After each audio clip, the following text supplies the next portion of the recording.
लेकिन पहले आप आवाज सुन रहे हैं ना, क्योंकि गहरे समुद्र के जीवों के लिए सुनने की शक्ति के मायने हैं उनका एक खास पहलू। स्पर्म या हम्पबैक व्हेल जैसे जीवों के लिए सुनने की शक्ति बहुत ही महत्वपूर्ण है।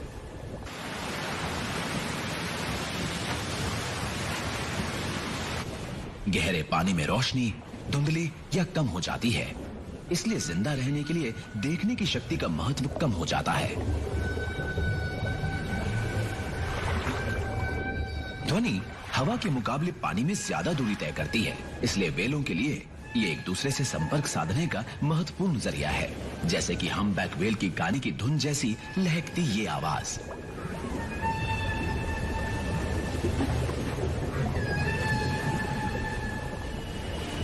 हम्पबैक व्हेलें सिटेशियन फैमिली की सदस्य हैं, जिसमें व्हेलें, डॉल्फिनें और पोर्पोइस भी शामिल हैं। इन सभी की सुनने की शक्ति पूरी तरह विकसित है।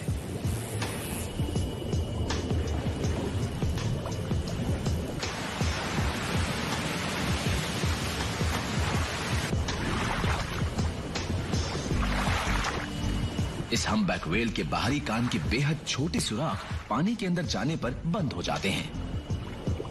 ये तब अपने सिर की हड्डियों द्वारा पानी के कंपन को पहचानती है। ये कंपन आखिर में इसके मध्य और अंदरूनी कानों तक पहुंचते हैं।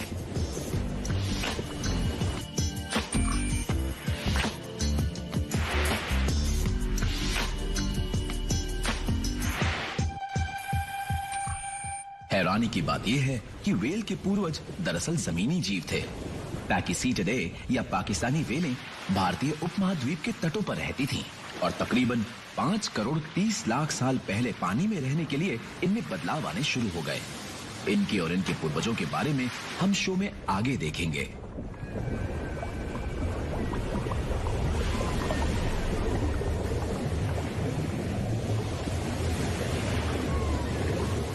पहले हम बात करते हैं सुनने की शक्ति के बारे में।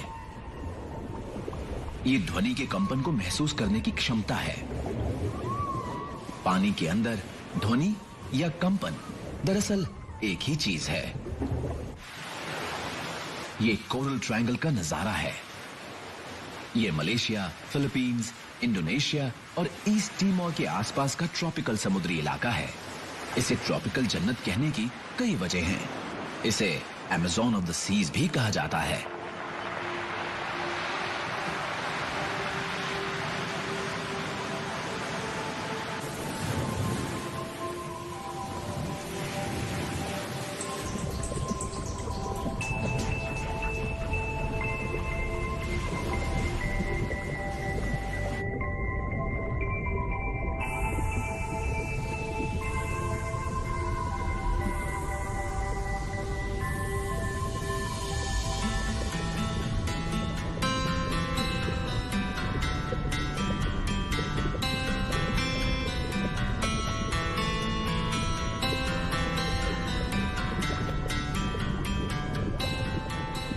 वर्ल्ड वाइल्ड लाइफ फाउंडेशन इस बात पर कड़ी निगरानी रखता है कि इंसानी गतिविधि इस जन्नत को बर्बाद ना करने पाए।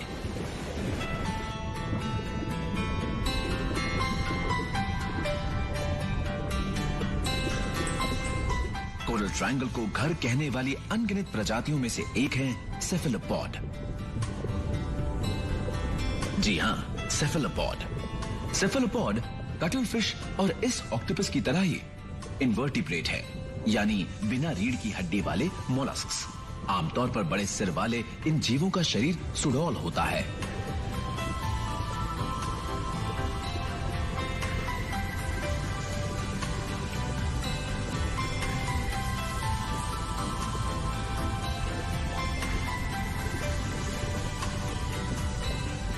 एक सदी से भी ज्यादा ये चर्चा चल रही है कि क्या इन जीवों में सुनने की काबिलियत है। और अब सबकी इस पर एक राय है। कुछ का मानना है कि ये या तो द्रव्य से भरी स्टैटोसिस्ट कहलाने वाली अपनी एक खास थैली द्वारा सुनते हैं, जिस पर संवेदनशील रोए होते हैं और जो इन्हें अपना संतुलन बनाए रखने में भी मदद करती है, या फिर ये अपनी लैटरल लाइनों द्वारा सुन सकते हैं, जो कि मछलियों में भी पाई जाती हैं। मछलियों पर जो लाइनें नजर आती हैं, उन पर वो सेंसिटिव ऑर्गन होते हैं जो दबाव और कंपनों को पहचानते हैं। आप जितनी कल्पना कर सकते हैं, कोरल ट्रायंगल में उससे कहीं ज्यादा मछलियां हैं और वो आपकी आवाज सुन सकती हैं। क्योंकि ये बात तो किसी गोल्डफिश का मालिक भी बता सकता है कि खतरे वाली किसी भी आवाज को सुनकर मछलियां घूमकर सी आकार बना लेती हैं और अपना सिर विपरीत दिशा में कर लेती हैं। तो मछली गोल्डफिश बोल में हो या फिर कोरल ट्रायंगल में, हम ये जानते हैं कि वो सुन सकती है, लेकिन किस तरह सुनती है इस पर वैज्ञानिकों की राय एक नहीं है।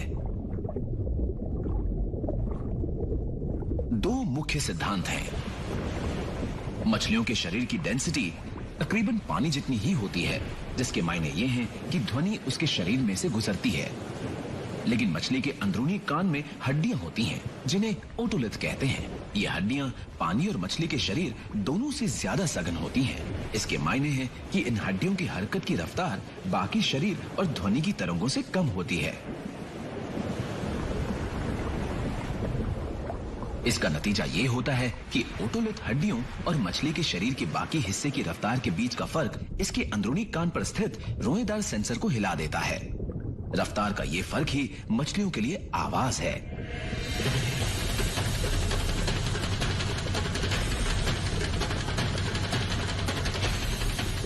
मछलियों की लैटरल लाइनें होती हैं, जिनका जिक्र हम पहले कर चुके हैं। दरअसल ये ट्यूबें होती हैं जो मछली या इस मामले में शार्क के शरीर के बाहरी किनारे पर होती हैं। खाल के सुराखों द्वारा पानी इनमें जाता है। ट्यूब में रोएदार सेल होते हैं जिनका संपर्क सेंसरी नर्व से होता है। अगर कुछ भी शार्क के नजदीक आता है तो लैटरल लाइनों के अंदर का पानी आगे पीछे हिलता है। इससे सेंसरी सेल हरकत में आ जाते हैं और जीव को आसपास वाले शिकारी या शिकार के लिए होशियार कर देते हैं।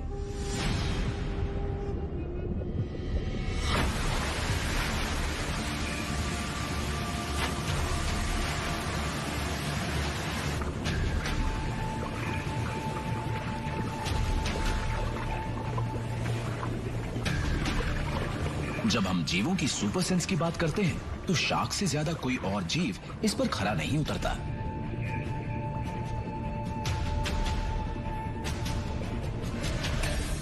शार्क का नाम आते ही हमारी कल्पना में इस तरह की ब्लैक टिप शार्क आती है जिसका एक ही लक्ष्य है, शिकार को पकड़ना। ये बेखौफ और बेरहम शिकारी हैं। इनका आकार इनकी खासियत है। इनकी बेहतरीन और पूरी तरह संतुलित सेंस ही इन्हें पानी के अंदर का बेजोश शिकारी बनाती हैं। सूंघने की इनकी शक्ति बहुत तेज होती है। इंसान के विपरीत शार्कों में सांस लेने और सूंघने के लिए दो अलग अलग छेद होते हैं। सिर के दोनों तरफ के गिल्स सिर्फ सांस लेने के लिए होते हैं, जो पानी से ऑक्सीजन लेने का ही काम करते हैं। और सिर पर सामने की तरफ जो दो नॉस्ट्रिल हैं, वो गंध पहचानने के लिए बने खास नेजल चेंबर में पानी को इकट्ठा किए रखते हैं। शार्क की नाक अपना काम इतने बढ़िया तरीके से करती है, इसकी एक वजह यह है कि इसे कुछ और नहीं करना होता। सांस लेने की प्रक्रिया गिल करते हैं और इसकी सूंघने की शक्ति का इसके मुंह से कोई लेना देना नहीं है। लेकिन शार्क के पास सूंघने के लिए बस यही एक उपाय नहीं है। इनमें एक खास सेंस ऑर्गन होता है जिसे एम्पुले ऑफ लॉरेंजीनी कहा जाता है। इन्हें सबसे पहले 17वीं सदी में स्टेफानो लॉरेंजीनी ने पहचाना था। ये खाल के नीचे पाए जाने वाले इलेक्ट्रिकली सेंसर्ड रिसेप्टर कोशिकाओं के छोटे छोटे गुच्छों से बनते हैं। ये शार्क की थूथन और सिर के छेदों द्वारा पानी के संपर्क में रहते हैं।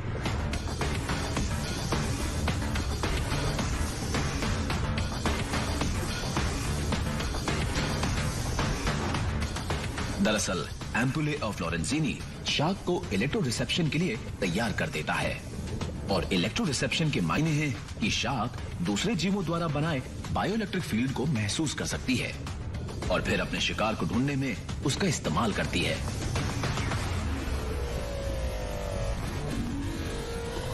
आपने सोचा होगा कि चरम शिकारी को इसके अगले शिकार के आने की दिशा का पता तो होता ही होगा, है ना?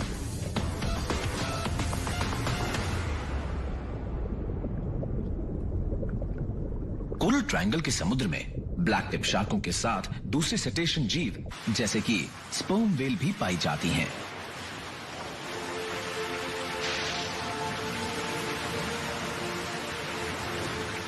और स्पर्म व्हेल की दूर की रिश्तेदार डॉल्फिन भी। ये समुद्री स्तनधारी भी भूख के मामले में किसी से कम नहीं है। ये भीमकाय जीव पेटू तो हैं, लेकिन ये अपने खाने का मजा हमारी तरह नहीं लेते। दरअसल रीढ़ की हड्डी वाले सभी जीव 5 बुनियादी स्वादों को पहचानते हैं: मीठा, नमकीन, खट्टा, कड़वा और कसैला, सिवाय सिटेशियन जीवों के जैसे कि डॉल्फिन और व्हेल।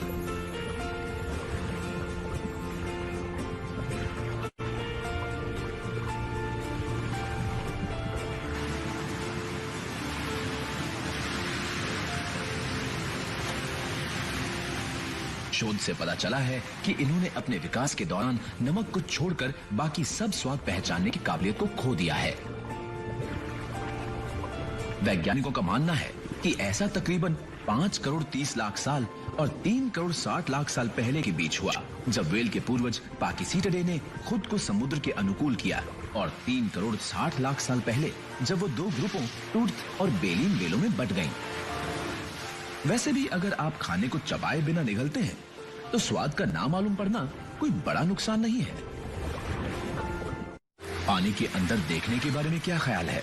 आपको बस करना यह है कि अपने सिर को कुछ मिनट के लिए पानी में डुबाए रखिए और आपको पता चल जाएगा कि हमारी आंखें पानी में देखने के लिए नहीं बनी हैं। जी हाँ, इनका विकास हवा में देखने के लिए हुआ है। पानी में हर चीज धुंधली है ना? क्योंकि प्रकाश की किरणें जब एक माध्यम से दूसरे माध्यम में यानी हवा से पानी में पहुंचती हैं तो मुड़ जाती हैं। पानी प्रकाश को दोबारा तकरीबन उसी डिग्री पर भेजता है जिस पर इंसान की आंख का कॉर्निया भेजता है, जिसकी वजह से फोकस करने की हमारी शक्ति खत्म हो जाती है। मछलियां अपनी ज्यादा गोल आकार की आंखों की वजह से पानी में फोकस कर पाती हैं। कई मामलों में ये स्पेक्ट्रम के ज्यादा रंगों को देख पाती हैं, जिनमें अल्ट्रावायलेट लाइट भी शामिल है। प्रकाश की किरणें जैसे जैसे गहराई में पहुंचती हैं, रंग फीके और धूमिल होने लगते हैं।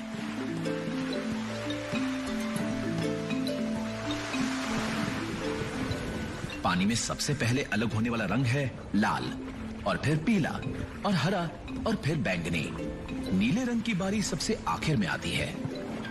अभी हाल ही के शोध से पता चला है कि अल्ट्रावायलेट लाइट पानी में हमारे अंदाजे से कहीं ज्यादा गहराई तक जाती है। क्या बहुत सी मछलियों के इतना रंगीन होने की वजह यही है? समुद्र की गहराई में हम इंसानों को उनके रंग ना भी दिखाई दें तो भी अल्ट्रावायलेट नजर रखने वाली मछलियों के लिए ये जीव चमकदार और खूबसूरत है।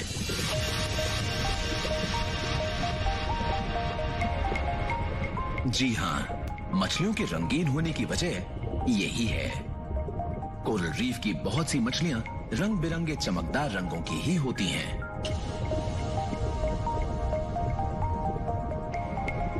जैसे कि harlequin tusk fish, Mandarin fish, coral trout, Regal angel fish और स्टॉपलाइट पैरट फिश, सबकी अपनी खूबसूरती है।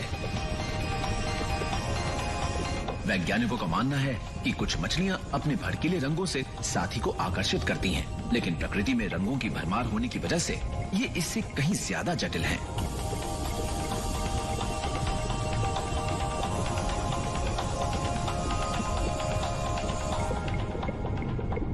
कुछ मछलियां चेतावनी देने के लिए भी रंगों का इस्तेमाल करती हैं, पीछे हटने या दूर रहने की चेतावनी। जैसे कि माना जाता है कि लायन फिश अपने चमकदार रंग से दूसरे जीवों को यह बताती है कि उससे दूर रहने में ही भलाई है, खासकर उसके बेहद विषैले दांतों से।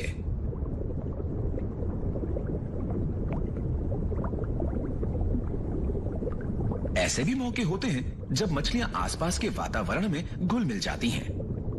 इसे क्रिप्टिक कलरिंग कहते हैं और इस खासियत से मछलियों की कुछ प्रजातियां खुद को वातावरण में ढाल लेती हैं।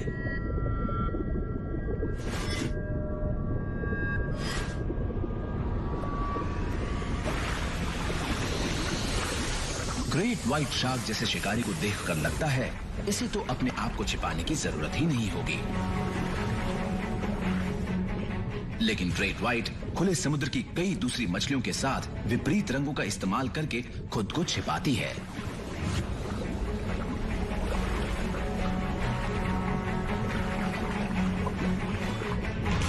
पानी के अंदर की सबसे ज्यादा अनोखी और सबसे ज्यादा असरदार क्षमता है इकोलोकेशन, यानी प्रतिध्वनि की अवस्था। जैसे कि नाम से ही पता चल रहा है, प्रतिध्वनि की वजह से जीव का पता चल जाता है। इसे सोनार भी कहा जाता है, जिसका इंसान ने शोध करके उपयोग भी कर लिया है, जैसे कि पनडुब्बियों में और समुद्री युद्ध में। ये वो प्रणाली है जिसमें पानी के अंदर चीजों को ढूंढने के लिए ध्वनि कंपन छोड़े जाते हैं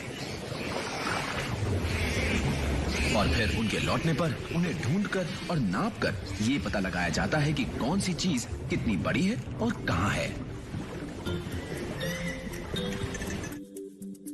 इसे आवाज से जांचना कहा जा सकता है, क्योंकि दरअसल ये वही है। डॉल्फिन हमेशा ही इकोलोकेशन का इस्तेमाल करती हैं। सभी टूथ व्हेलों की तरह ही डॉल्फिनों के जबड़ों में भी एक खास तरह की चर्बी होती है, जो समुद्र से ध्वनि की तरंगों को उनके कानों तक पहुंचाती है। रेत के नीचे से शिकार को ढूंढ निकालने के लिए ये इकोलोकेशन का इस्तेमाल करती हैं, क्योंकि बाकी सब काबिलियतों के मुकाबले इकोलोकेशन ठोस चीजों में भी दाखिल हो सकता है या आर पार जांच सकता है। ये डॉल्फिन और टूथ व्हेलों की दूसरी प्रजातियों के लिए मेन ऑर्गन है। जी हाँ, डॉल्फिन भी एक तरह की व्हेल ही है, सही मायनों में एक तरह की टूथ व्हेल। टूथ व्हेल की और प्रजातियों में शामिल हैं स्पर्म व्हेल, किलर व्हेल और बिग्ड व्हेल। ये सभी जीव समुद्र में एक दूसरे से संपर्क साधने और शिकार ढूंढने के लिए सोनार या इकोलोकेशन का इस्तेमाल करते हैं।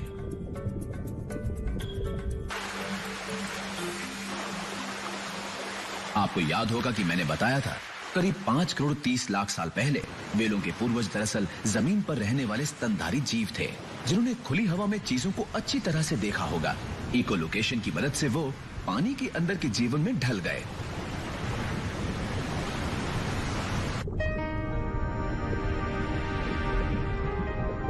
ज्यादातर जीवों के लिए ऊंची ऊंची लहरों वाले विशाल खुले समुद्र में आगे बढ़ना कोई आसान काम नहीं है, लेकिन सी टर्टल को चुनौती का सामना करना ही पड़ता है। दुनिया भर के समुद्रों में सी टर्टल की 7 प्रजातियां पाई जाती हैं। ये अपने पहले कुछ साल खुले समुद्र में लहरों के ऊपर बिताते हैं, जहां ये जेलीफिश और दूसरे जीवों की दावत उड़ाते हैं।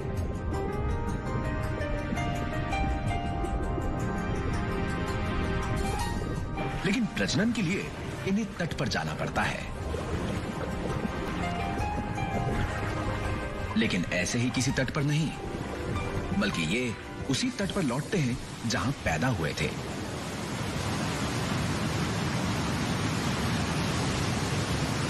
उसी तट पर ये कैसे लौटते हैं, इस पर अब भी बहस जारी है, लेकिन माना जाता है कि ये धरती के मैग्नेटिक फील्ड का इस्तेमाल करते हैं और सूंघने की इनकी काबिलियत भी इसमें इनकी मदद करती है।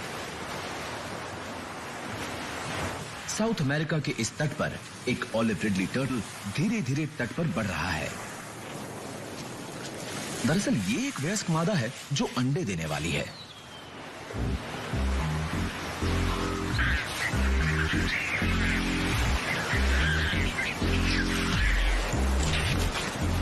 एक घोंसले में एक वक्त में तकरीबन 100 अंडे होते हैं।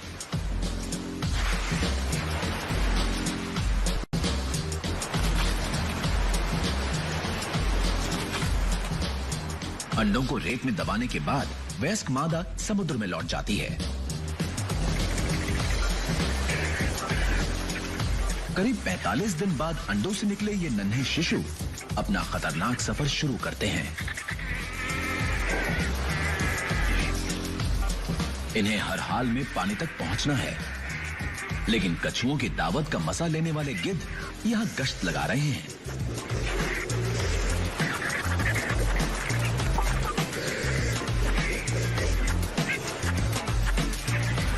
मगर समुद्र में पहुंच जाने के बाद भी ये सुरक्षित नहीं है। कुछ ही शिशु खुले समुद्र में उस जगह पहुंच पाते हैं जहां वो अपना पेट भर सकें, और शायद इसीलिए ऑलिव रिडली का अपना घोंसला बनाने का तरीका ही अनोखा है। घोंसला बनाने के सामूहिक समारोह को अरेबादा कहते हैं। इसमें हजारों मादाएं अंडे देने के लिए तट पर एक साथ आती हैं। मादाओं को सही वक्त का पता कैसे चलता है, ये हमें नहीं मालूम। हो सकता है शुरुआत करने के लिए वो कोई गंध छोड़ती हूं, लेकिन पक्के जवाब के बिना अरेवादा प्रकृति का एक रहस्य ही बना हुआ है।